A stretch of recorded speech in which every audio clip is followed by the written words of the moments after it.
All right, welcome everybody. I'm Rick Cotton, and I'm so excited to be here with Dr. Kathy Kram. She is a professor emeritus of management and organizations at the Questrom School of Business at Boston University for this Careers Division Hughes Award interview. Welcome, Kathy.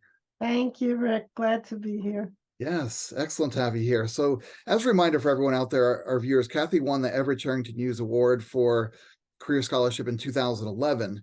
And this award recognizes a scholarship that has made a significant contribution to both careers theory and the broader field of organization studies. It's the AOM Career Division's premier award, and it honors those who have worked to build bridges between careers and other disciplines and other areas of organizational inquiry. In addition to Kathy, other winners include Ed Schein, Tim Hall, Lottie Balin, Michael Arthur, Jeffrey Greenhouse, Barbara Lawrence, John Van Manen, Denise Rousseau, and Stephen Barley. Quite an esteemed group, Kathy. So let's start by saying what winning the Hughes Award has meant to you personally.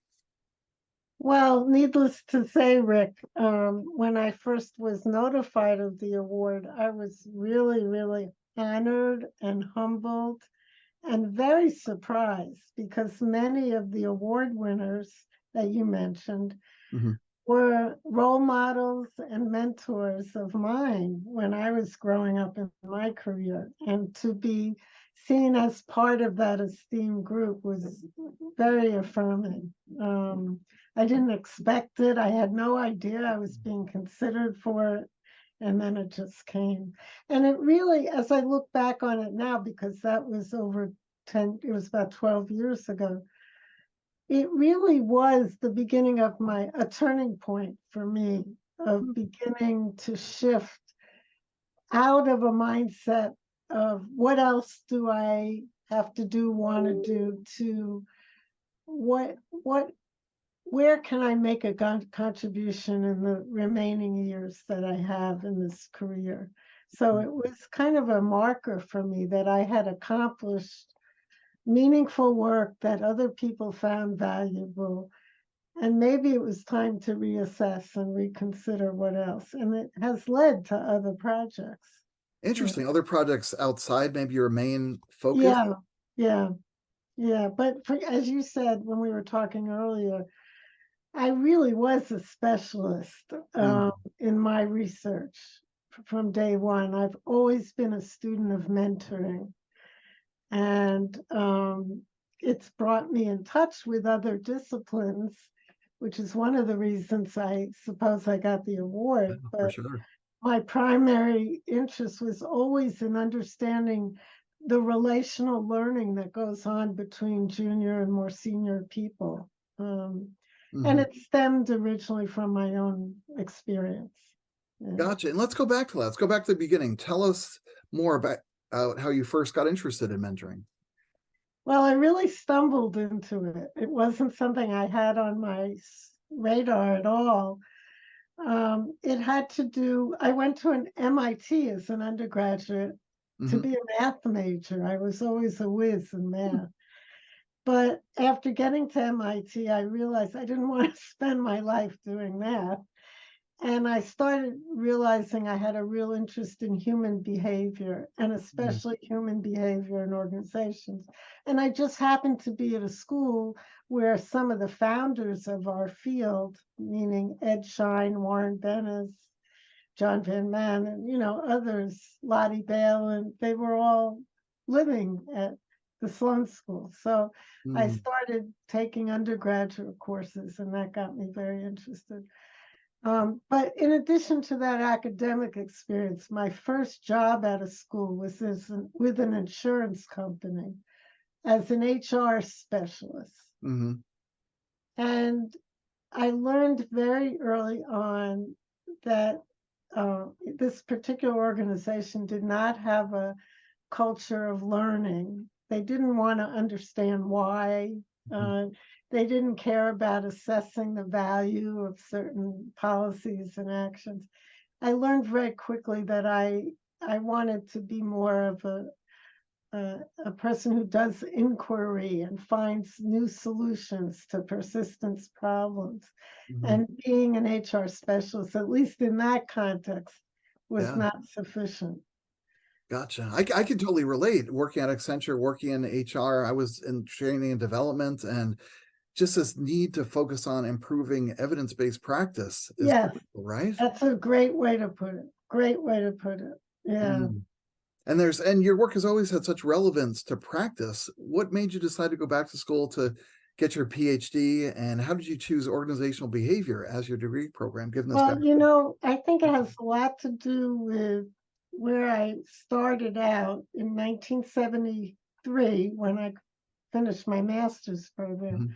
It was the era of affirmative action and Mm. EOC, and there were very few women in senior professional roles in organizations. And all my male mentors, when I asked them, do you think I should go to graduate school? Because my vision at that point was to be an independent practitioner, really. Oh, gotcha. Mhm. And they said, you'll never get in the door anywhere with only a master's degree. You need a doctorate. That was really, and the Mm. consensus was there. A woman, even though you graduated from MIT and you have all these credentials, you really need graduate uh, work and degree. And so I decided to do that. It was in my first year at my graduate program that I became aware of how significant certain people were in my life in helping me choose my path and Mm. how significant that was. It wasn't only my mentors in school, who included Irv Rubin and Dick Beckhard, and later on at Shine and Lottie Balin. But even at the insurance company, there was one senior woman at that company who took me under her wing for the years I worked there. And Mhm. she taught me how not to pour the coffee for the meeting, and how not to insist on cooking dinner for my husband every night, and all kind. She helped me to start to Interesting. challenge the traditional norms that were holding women back. So Yeah. she was also very important. What a powerful example. So your personal life, your professional life, as well as your academic life, really having these key people influence you. It's the embodiment of mentoring. Sounds Exactly. I really believe people differ in their willingness to ask for help and to Mm. rely on other people and to be comfortable with that. I happen to be that kind of person, and I could tell you about my family dynamics that led Yeah. to that. I see it now, but I definitely saw relationships as important to my own development. Yeah, so critical. People say we research ourselves more than anything. Absolutely. And I've always said throughout my career, all my research has been autobiographical. Even the stuff I'm Mm. doing now, which has nothing to do with mentoring. Yeah, That's great. Think of the stages of a person's life, right? Frederick Douglass, famous American slave, became advisor to President Lincoln. right. Four autobiographies at different stages of his life. So that's an interesting way of thinking of it. Yeah, definitely. Gotcha. Definitely. So how did you come to define your identity as a researcher, as an educator? This becomes important too as we go through graduate school, get out there in the real world doing research. Yeah, I feel very fortunate to have been in a doctoral program that emphasized scholarship and practice. One without the Mhm. other is insufficient, really, or doesn't go far enough to make, if you only do research, uh, it doesn't make it necessarily accessible to the world of practice. So your impact is on those who read journals, not on Mhm. the larger world.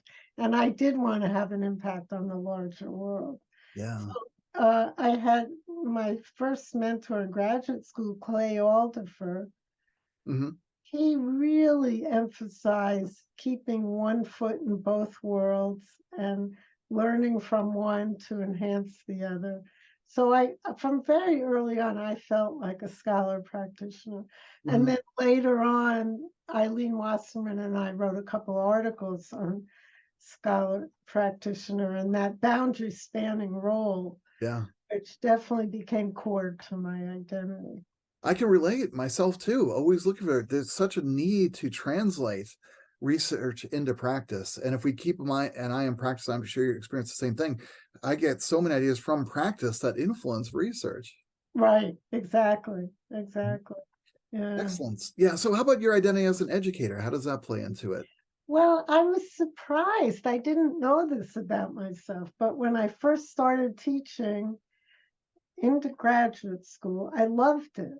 And I discovered a passion that I didn't know I had. And I would say I'm more of an educator than I am a researcher, Hmm. actually. I see myself that way today. Hmm.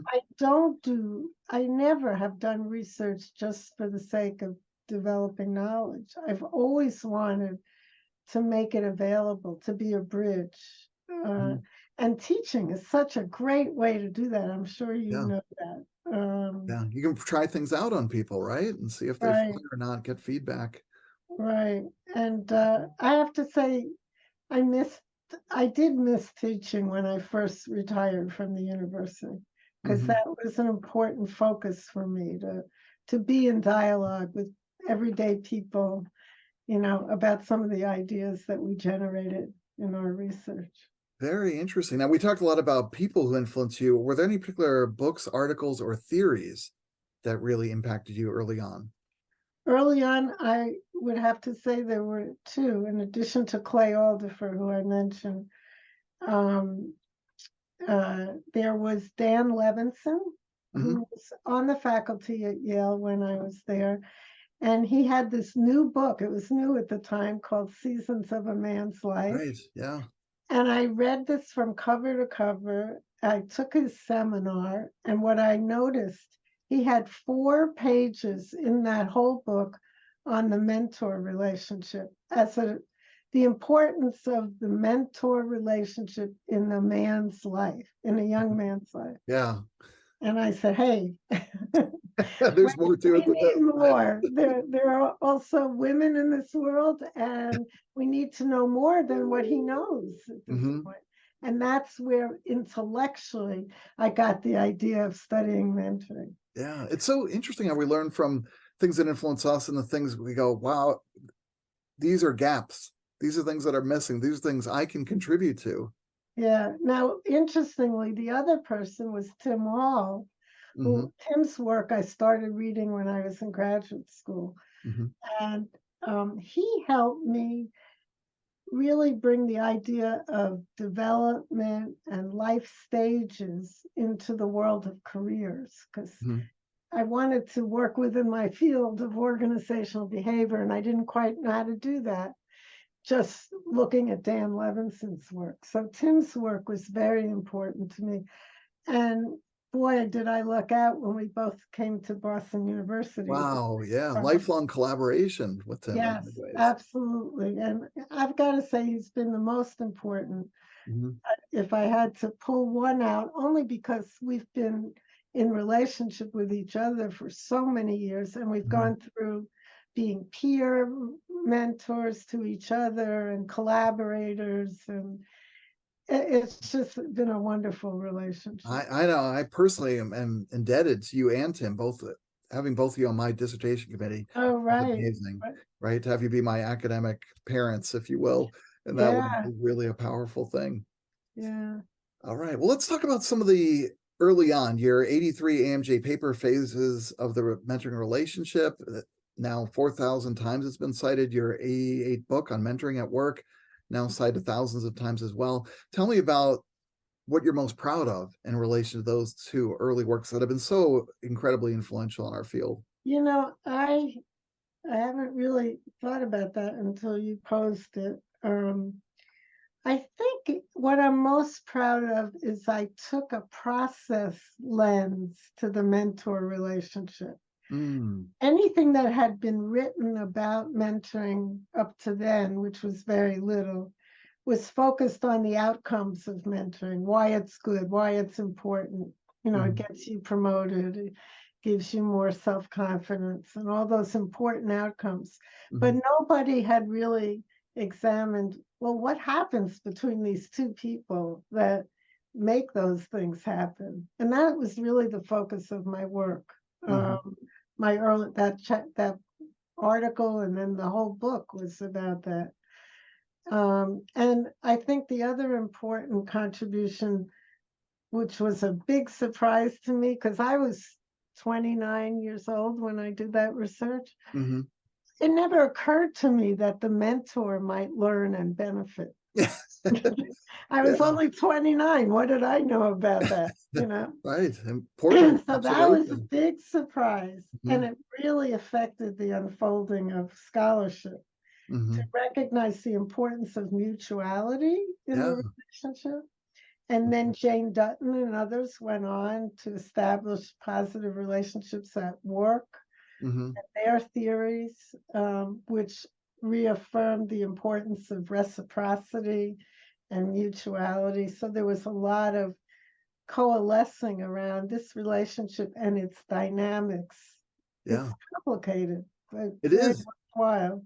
Yeah, It is. And it's interesting taking that process lens to mentoring and how much it's led to other work in so many different areas. That's got to be yeah, incredibly rewarding. absolutely, absolutely. All right. Well, we've touched a little bit on diversity, women at the state when you first started, and also diversity, equity, inclusion, belongingness. These Yeah, things have only increased in importance. In mentoring, a lot of people say like attracts like, but we still also need to have the importance of diverse relationships and how they impact our networks and our relationships. So, how do powerful mentor-mentee relationships get started and progress from your view? yeah. It's tough, Rick, because since the early 90s, I would say, companies have tried to foster mentoring between people who are not like each other because they had affirmative action goals Right. Yeah. to promote women and people of color, and those people were not getting mentored. So Mhm. they started formal mentoring programs, which helped to some extent. Mhm. However, it wasn't enough. And I would say since then, there have been other initiatives. One is to do research on cross-gender and interracial and cross-cultural mentoring to Mhm. understand how the dynamics may be different. And we've Mhm. learned a lot about that. It's still coming out. I have one colleague right now, Rajashi Ghosh, who is Mhm. doing a lot of research on cross-cultural and cross-gender mentoring, and discovering that the identification process Mhm. is very different in diverse mentoring relationships. And what one might experience with a white male mentor is very different than what they might experience with a person of their own background, right? Mhm. Right. And that Absolutely. that awareness started feeding into this idea of a developmental network. Mhm. Um, because no one mentor can do it all, obviously. Yeah, that's true. Let's talk more about that. How did that transition happen in going from Well, mentoring to yeah, developmental? what brought me to that was having first studied peer mentoring, which I Mhm. started doing in the late 80s, actually, pretty early in my career, only because I remembered in my interviews about mentor relationships, people were telling me about other relationships with their peers. And I Mhm. just ignored that because that wasn't what I was studying at the Mhm. time. But I came back to it. And indeed, that's been so important. So then I moved forward a little more, and Monica Higgins and I started Right. talking. And that was when we realized the idea of a developmental network was long overdue. Mm. She was very instrumental in helping me think that through and come up with a way of presenting it to the world. And it caught on really quickly, as Yeah. you know, because you started working on Yeah, it. absolutely. I'm so thankful for it. And the thing I realized that really resonated with me is these networks are operating all the time, Right. So right? whether you know it or not. They've existed ad infinitum. We just haven't researched them or Right. recognized them. Exactly. Exactly. Yeah, Yeah. so that was incredibly helpful, incredibly important shift in the field and looking at mentoring as part of the developmental network. So Yeah. Exactly. really incredible. So To have these dual impacts on your career is very important. I think as you look at the work you've done since then too, it's really taken an even broader lens on mentoring, diversity, and different types of mentoring, right? Mentoring Right. circles and a whole variety of forms that mentoring can take. Yeah. In fact, I rarely use the word mentoring anymore Mm, because I think it conjures up a hierarchical, absolutely. authoritative almost Hmm. relationship. Yeah. And so I use the word developmental relationship, and I say there are many different kinds. There's the classical mentor relationship, there's the sponsor relationship, there's a peer relationship, there's Yeah. even, relationships with family members that can Absolutely. be Yeah. developmental. I So still want to write a paper someday titled "Choose Your Partner Wisely. Your Career Depends on It."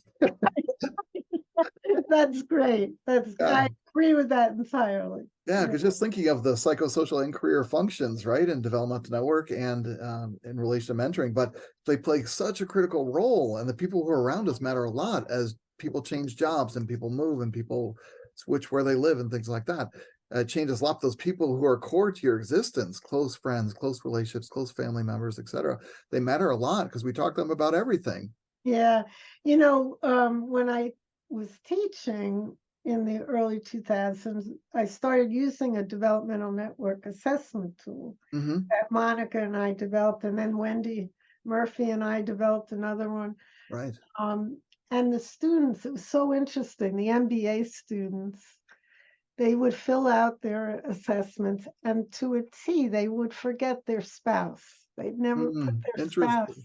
Yeah. or maybe one person would, but somehow I would bring it up. Hey, what about your partners in life?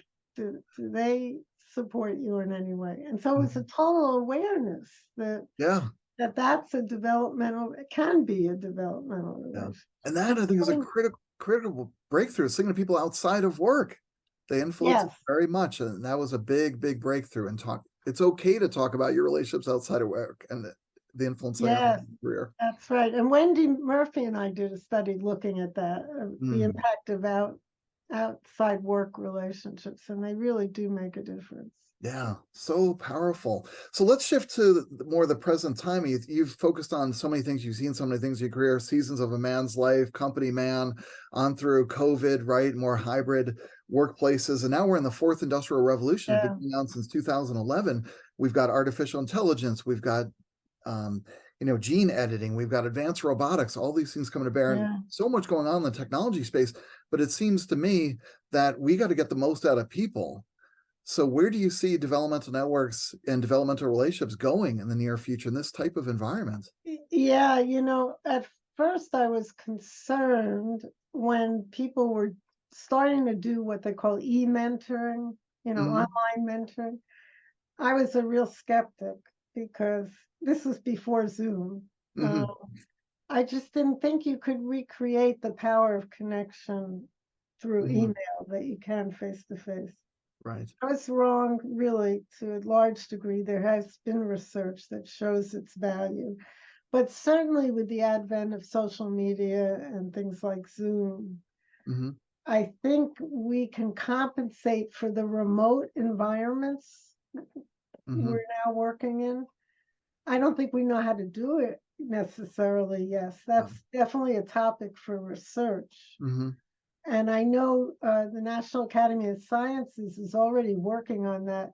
I spoke at one of their conferences where they brought their lab directors together because nobody sees each other.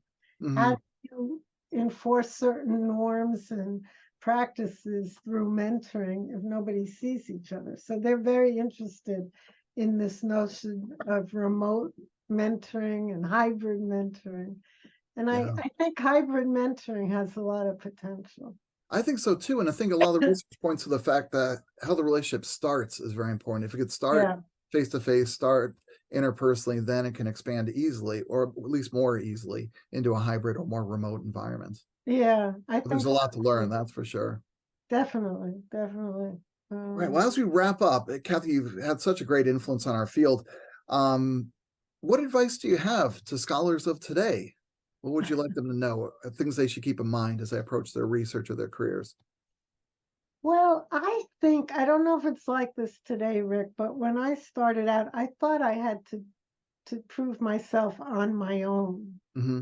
I don't know if that was a function of the era of affirmative action or just what professional development is all about. Hmm. And I think we really learn how to be excellent researchers through our collaborations with Mm, others. I wish I wish I had been more open to that earlier, although I did benefit from that yeah. pretty early. But the academic system rewards Hmm. solo authorship. You Yeah. have to do that at least to get your foot on the ground, I think. True. Hmm. But but there are ways to consult others and still be responsible for your own work. Yeah. So Absolutely. Like you say, it makes it that much richer. We get so many great ideas absolutely, from others, helps to shape directions and where we're going. So important. But yeah, it's such an incredible achievement. Thank you so much, Kathy, for yeah. doing this interview. We really appreciate it. I And really appreciate having the chance to review it all. It's been a great career. Yeah, absolutely. Thank you so much. thanks. All right. Bye.